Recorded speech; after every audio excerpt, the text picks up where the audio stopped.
We're already getting one new Switch in February. Why not two?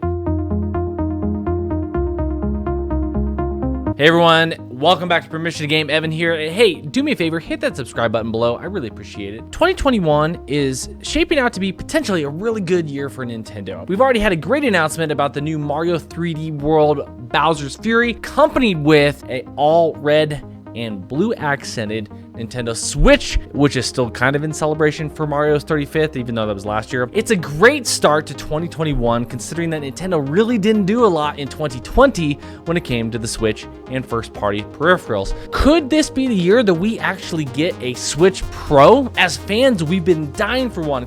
Ultimately, it's been what? Since 2017, it's 2021. We're sitting here at about 4 years. Do we expect to see something in the next upcoming months? Now, Nintendo has been pretty quiet and has done their best to squash all rumors about a new Switch, but they didn't say anything about an updated Switch. Honestly, I don't think we're necessarily going to get one by March, even though some of the speculators do believe that we should see one by the end of Nintendo's fiscal year, which tends to be around March time. If we get one, it could be as soon as March, but since there's zero hype, zero information, zero advertising, I highly doubt it. Now, I do think we might get one starting off sometime in Q2 or early Q3, and that would actually be pretty sweet. Now, when I say a new Switch Pro, I don't mean an actual new Switch. I mean an update, like a mid kind of term revision that all the consoles have been doing over the past couple generations. I mean, it makes complete sense. So instead of a Switch 2, let's just call it the Switch Pro, like I've been saying here. It could truly be a game changer. And Switch is already poised to outsell and outperform both the Xbox and the PlayStation this year, partially due to some of the constraints that Xbox and Microsoft and Sony have been having. It still gives plenty of ground as to reason as to why the Switch or a Switch Pro or an update, a mid kind of term update, would be very beneficial for Nintendo. Now, what does that mean if we do get one? I mean, we've already had rumors, there are already patents have been out there, game manufacturers have already been asked to make things in 4K or at least upscale to 4K. What does that mean if there is a Switch Pro? That could mean 4K gaming to Nintendo. Now, in my opinion, when you play a Switch, it's not really about the 4K gaming. And yes, even on dock mode with the TV, unless your TV's huge, you really don't notice the difference between what you are playing on the Switch versus 4K that you have on your Xbox and PlayStation and PC. Does 4K make sense for Nintendo? No. It's really just a trend and a fad in my opinion, but it could make it totally worth it, especially for someone like myself, to upgrade to the next console. Not only that, we are supposed to potentially see a better OLED display instead of the LED one that's currently on there. That in itself creates such a better opportunity for more clear and more precise and better battery life within the system itself. Rumors are they're not really going to be changing much in the chip, currently using the updated one they have now, just to slightly tweaking it with better cooling and better overclocking to achieve better standards when in handheld mode.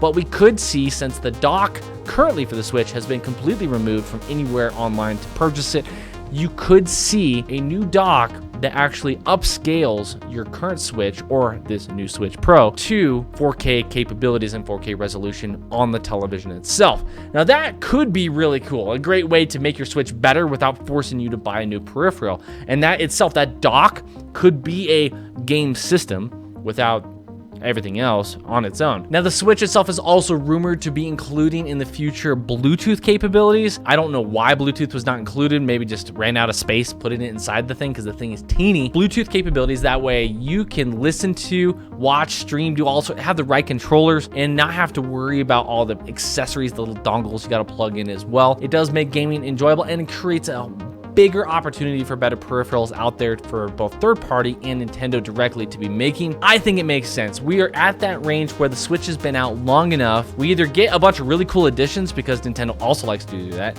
or we're gonna get a mid kind of update to it as well. People already think we're gonna see Breath of the Wild 2 this year. Again, we've only had one teaser for the game, so I doubt that we're actually gonna see the actual game itself, unless all of a sudden out of nowhere we get dropped with a bunch of different trailers. We aren't getting a lot of info that we should be, but Nintendo is also really good at keeping things quiet. Who knows? I do think this is going to be the year for Nintendo. I think Microsoft and Sony are still figuring out this next gen kind of game that they threw themselves into, and we're waiting for game manufacturers manufacturers to build up to what people technically are going to own. And until everybody owns a next-gen console, we're really going to see companies like Nintendo excel through this. We're going to see the sales of the Switch and the Switch Lite just continue to skyrocket as they are today. I've already bought 2 Switches myself and a 3rd Switch Lite for my son. Like, I've got a bunch of them. Nintendo is doing great. I love the thing, even though I don't want to play any like AAA titles that you would see on an Xbox on it. I'd rather play just what Nintendo wants to give me on it. And that's perfect. I love it. That's what it's there for. Anyways, gang, thank you so much for checking in today. This has been Permission to Game. My name is Evan.